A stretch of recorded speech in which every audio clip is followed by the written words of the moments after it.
C'est la dernière date du challenge Salomon Skyrunner France. Le rendez-vous est fixé à Serre-Chevalier. Une épreuve concoctée, dessinée et coupée des yeux par Michel Lannes. Un Pyrénéen dans les Alpes, mais surtout un coureur au service des compétiteurs.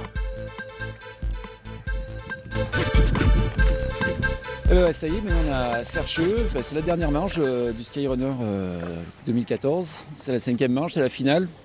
On termine à Serre-Cheveux avec un parcours là, par Michel qui va être bien montagne. Là. Sous la casquette d'organisateur, on se sent comment? On se sent bien excité, là j'ai hâte qu'ils prennent le départ et un peu comme si je courais moi, mais une excitation un peu différente.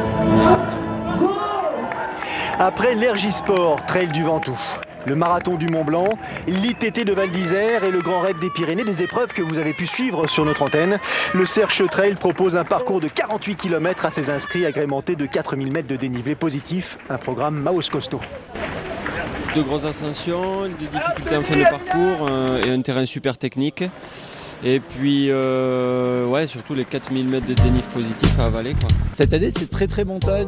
On a essayé de vraiment le marquer très fort avec des montagnes emblématiques, avec le Ventoux, le Mont Blanc, la Grande Casse, les Pyrénées, ici les Écrins. Le but, c'est ça, c'est vraiment de marquer montagne, marquer le territoire du skyrunning. On fait du skyrunning, il faut que ce soit technique, il faut avoir du dénivelé, il faut avoir des beaux parcours en montagne où on va découvrir des choses et où les coureurs en prennent plein les yeux. Ils se font plaisir, ils font du sport, mais ouais, il faut qu'ils découvrent des nouvelles vallées et ils se disent ah ouais, c'est quand même classe et je vais peut-être revenir aussi en rando un peu moins vite. Le départ de Montier-les-Bains est déjà loin, le col de Roche-Noire déjà franchi. On retrouve les leaders dans l'ascension du col de Porte-Cristol. Thibaut Barognan, Robert Nabias et Michel Rabat ont creusé l'écart. Peut-être un tout petit peu tôt pour certains.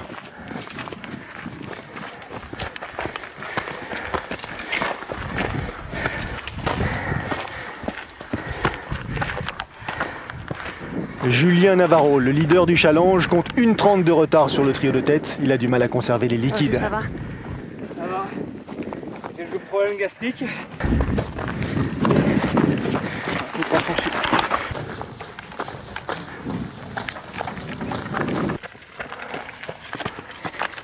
Eh ben superbe, c'est super beau. Allez. Sauvage, magnifique. Allez, on va aller à la Gardiole.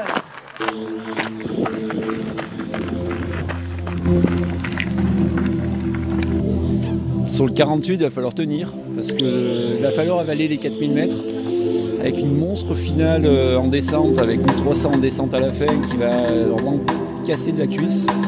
Pas simple, il faut être frais tout le long. Ceux qui ou bien partir très vite, prendre de l'avance, mais c'est un peu suicidaire, donc plutôt se gérer jusqu'au bout. Cassé de la cuisse, l'image est brutale mais proche de la réalité. Thibaut Barognan, skieur de fond l'hiver, joue les va-t-en-guerre. Au sommet du col de Granon, à mi-parcours, face au massif des Écrins, il est désormais seul en tête. Le rythme s'est accéléré, les poursuivants sont légèrement distancés. L'un temporise, l'autre souffre. Le Serre-Cheveux Trail produit ses premiers effets.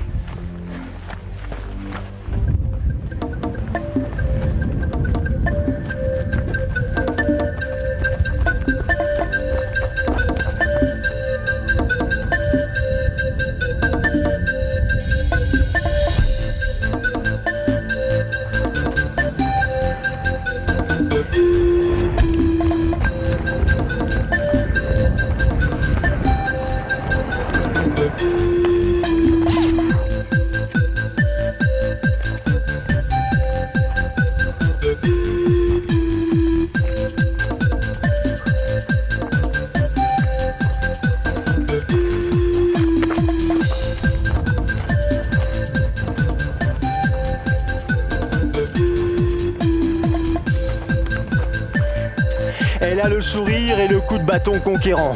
Caroline Chavreau n'a aucune chance de remporter le challenge. En revanche, elle peut envisager et envoyer un signal fort à quelques jours des prochains championnats de France de trail disputés à Buis-les-Baronnies, au cœur de la Drôme provençale. Ça commence à aller bien maintenant. Ouais, donc je vais remonter un petit peu. Franchement, au top.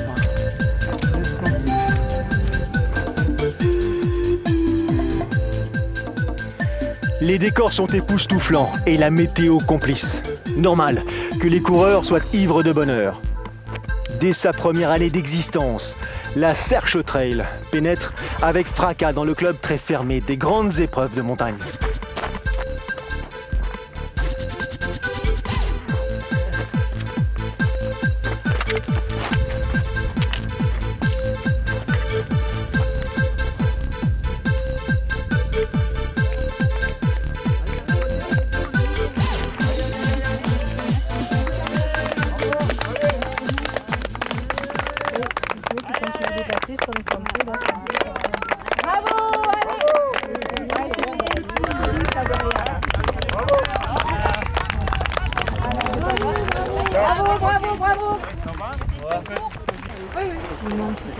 Bien monté, elle était dure la première. J'avais anticipé que ça soit comme ça, mais là j'ai eu un coup de fatigue sur cette deuxième partie. Là, on va voir comment ça repart. Franchement, bien sympa. Je pense que la deuxième partie va être aussi bien. J'ouvre grand les yeux. Allez, bonne route. Merci, on fait bien. À cheval, ou presque, sur les crêtes de Pérol, les trailers jouent les équilibristes à 2600 mètres d'altitude. Moment rare et intense entre ciel et terre. Un œil averti sur le sentier, l'autre plus gourmand, qui se laisse happer par l'horizon. De quoi susciter quelques mots de tête en plus de ceux enregistrés ailleurs, dans le corps.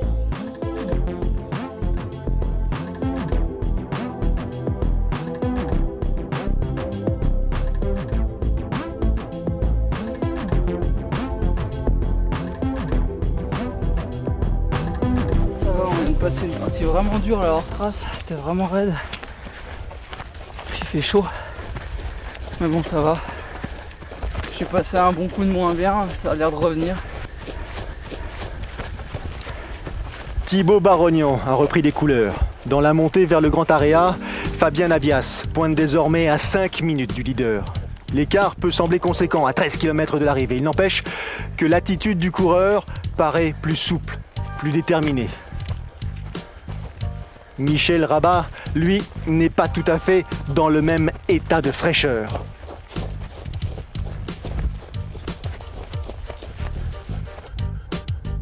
À grands coups de main sur les cuisses, l'autre Pyrénéen compte les foulées. Rabat est dans le dur et Navarro est sur ses talons. Ah, dur. Ah, il n'y a plus de jus. Allez, allez. On va finir pour un peu. Allez, allez.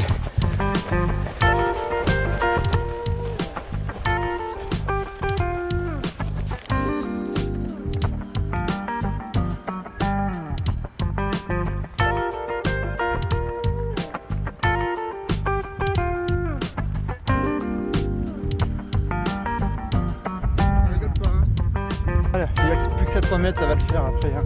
On verrouille un coup et puis voilà, ça va le faire. Allez. Puis c'est magnifique. Tout donné là, c'est la dernière grosse effort. Tout va bien. Super parcours, super journée. On est encore pour 1h30.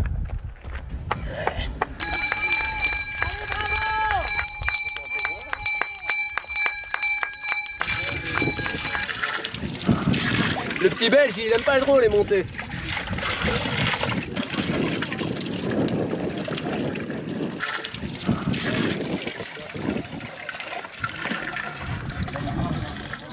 Les paysages sont magnifiques. Il y a un très beau parcours aussi, donc bravo aux organisateurs. Ça ressemble à un effort presque surhumain. Les épaules et les mains ont pris le relais des guiboles fatigués. La tête, elle, s'est absentée depuis longtemps. Allez les guiboles, soufflez, on retient toi. Montée de Grand Area, c'est vrai que ça a été un peu dur pour moi. J'ai maintenu l'écart, peut-être à peine perdu. Et puis dans la descente, ça s'est plutôt bien passé sur la première partie de la descente. Puis les 4-5 derniers kilomètres, j'avais des crampes à l'estomac, j'arrivais plus du tout à descendre. Dans une partie très technique, j'ai perdu beaucoup de temps. Et Fabien revient sur moi dans le dernier kilomètre. On a décidé de finir ensemble parce qu'on s'apprécie, on se connaît bien. Donc on n'allait pas se tirer la bourre sur le dernier kilomètre. Et en haut, il m'avait pas pris plus de temps qu'au pied de la montée. Et je me dis, on va tenter le coup dans la descente si on peut grappiller un peu de temps. Et ça s'est fait à 1 km de l'arrivée. Je reviens sur Thibaut étonné de moi-même aujourd'hui parce que je ne m'attendais vraiment pas à ça. Et vraiment très heureux d'avoir fini la saison comme ça. Je n'avais pas fait de grosses courses cette année et ça a permis de me tester un peu à un bon niveau national. Et je suis super heureux. Allez, bon courage. Par là, à gauche, viens là. La Serche Trail tient toutes ses promesses. Le parcours tracé par Michel Lannes est très exigeant, sans répit.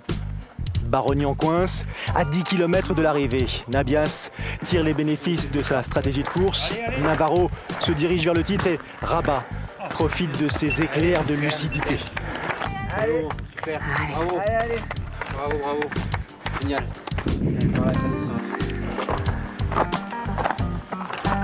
L'ascension du Grand Area ressemble à une longue pénitence. Les regards sont ailleurs, les gestes dénués de réflexion. Le corps a simplement l'obligation d'atteindre le sommet.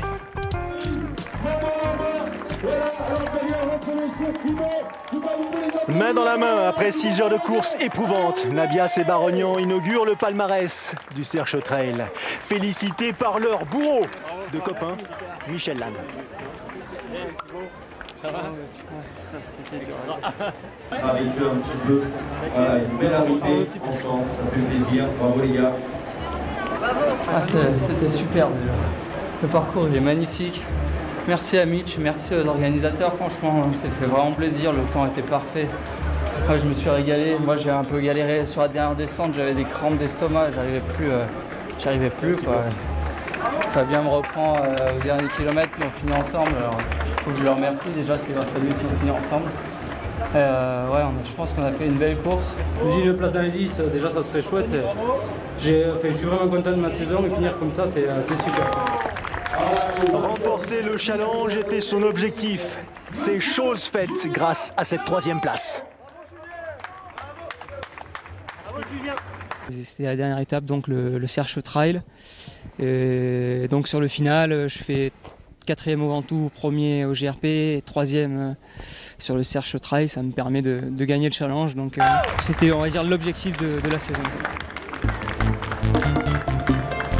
En tête du début à la fin de cette épreuve, Caroline Chavreau, l'ex-kayakiste, remporte ce premier Serche Trail. À 15 jours des championnats de France organisés à Bulle-et-Baronnie, la prof d'histoire géo prouve qu'elle domine son sujet. Mais attention, cette performance risque d'être son principal handicap pour accéder au titre national sur le tracé long de 60 km qu'elle a choisi de courir dans la Drôme. Suspense et réponse à ces questions lundi prochain sur Sport Plus dès 15h30, les championnats de France de trail. Salut à tous.